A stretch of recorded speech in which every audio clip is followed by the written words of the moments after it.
This is not clickbait, friends. It's true. Miss Universe Thailand, Amanda was dropped as the mental health ambassador of the mental health agency. If you follow pageantry and if you're familiar with her, her advocacy this year is for mental health. She talked about this during one of her winning answers during her national pageant. This is what Amanda had to say about all of this. Today I was retired as the ambassador of the mental health department, but don't you all worry because I am okay. I'm doing very well. My mental health is all good. And I want you all to know that I am going to work on this project with all my heart, 100%, and I will put all my action into it.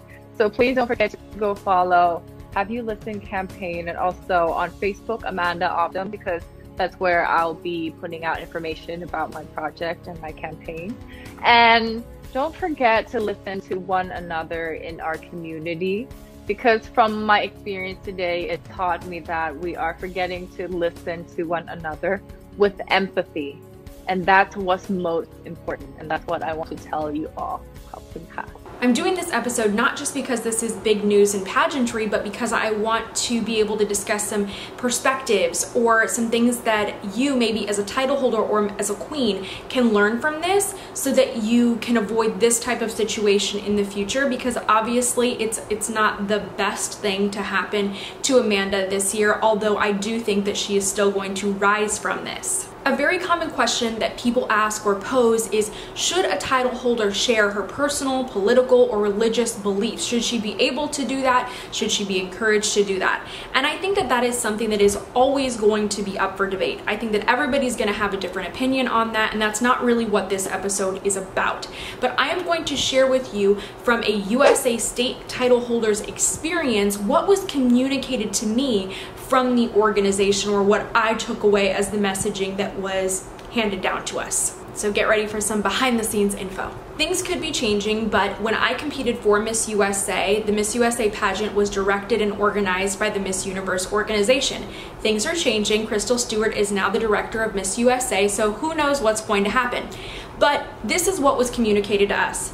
Our job, potentially, if we were to be Miss USA, is to, number one, be good for sponsors, and number two, raise the self-esteem of young women. That's it. That is our role as a title holder, as Miss USA. That is the job description. Those are the two main requirements that they wanted us to fulfill as a title holder. So I think that a lot of contestants and title holders, myself included, sometimes would get disappointed when you have this new amazing role and you're like, oh, I'm just gonna hit the ground running, and all of a sudden they're like, no, that's not your job. You don't need to be doing those different things. During my year, I felt that there was this unspoken responsibility to be a title holder first and an individual second. From the moment that the crown is placed on your head, you are no longer just yourself. You are a representative of an organization that is bigger than you, and you must shoulder that responsibility. Now, I know you're probably having lots of thoughts right now and have your own perspectives on what queens should and shouldn't be allowed to say, but I'm gonna dive even deeper into what it really means to be a title holder for one of these huge organizations. Here's just one example. When we signed our title holder contracts, the day after I won Miss Montana USA, I saw all sorts of rules and regulations. And in my mind, I was wondering, why in the world do these even exist? Because I thought most of these things should go without even being said. So I brought that up, and I was told that there is a title holder for every rule that you see in your contract.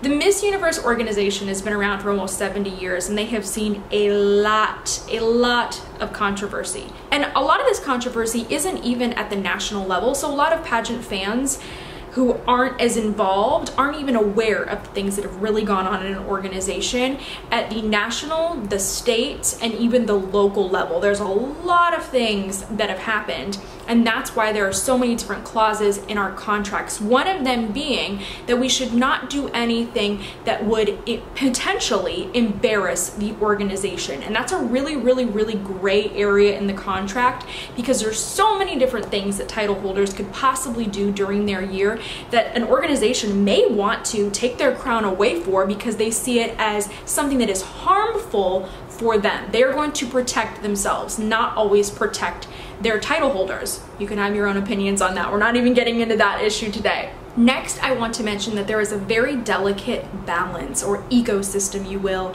between title holders, directors, organizations, sponsors, and any partnerships. So one of the huge benefits of pageantry is that if you are to win a title, you will often work with different organizations, events, partners, sponsors, and those connections can truly change the trajectory of your life. And if you're really smart and if you really nurture those relationships and those opportunities that you have, after you crown your successor, your life will be much better than it was before you won that crown. And that's one of the reasons that contestants compete in pageants. So it's important to have sponsors, to have organizations or charity partners that are supporting the organization and the contestants, because it can be life-changing. Essentially, we all need each other. As a title holder, we gain exposure for your organization, and you in turn do the same, or you help us to achieve a different goal that we've held. That is why it is essential for reigning title holders to maintain healthy, good, and positive relationships with any charitable partners or organizations.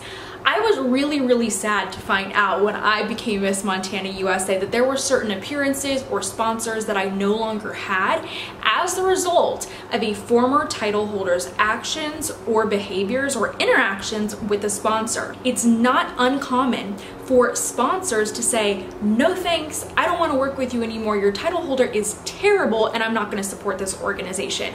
And what's really sad about that is you're not only losing the opportunity for yourself in the present year, that means you just shut off and cut off opportunities for your predecessor for years to come.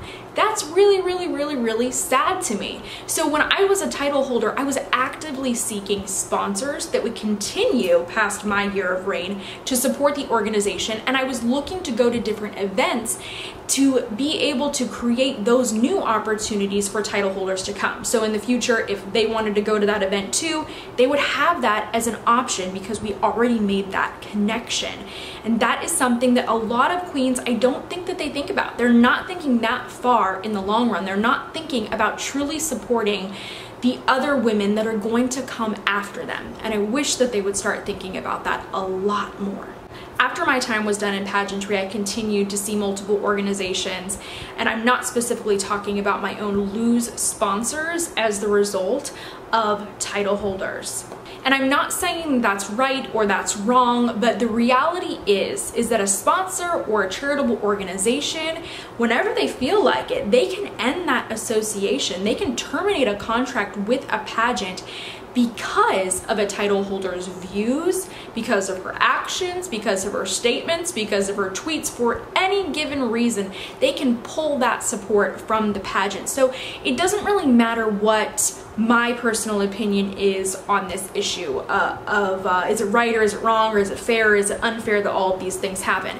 Because at the end of the day, it's not my choice, it's not your choice. It comes down to the discretion of a sponsor or a partner to decide whether or not they want to continue working with an organization.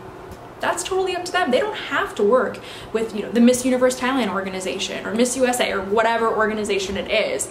That's just the reality of it. We see this not only in pageantry, but in the media as well. Have you ever seen a celebrity do something kind of crazy in the spotlight, or have a big mishap, and suddenly you start hearing the news that they're losing sponsors, they're losing endorsements, they're pulled from billboards, from advertisements, because a specific brand disagrees with their personal point of view and they don't want to work with them?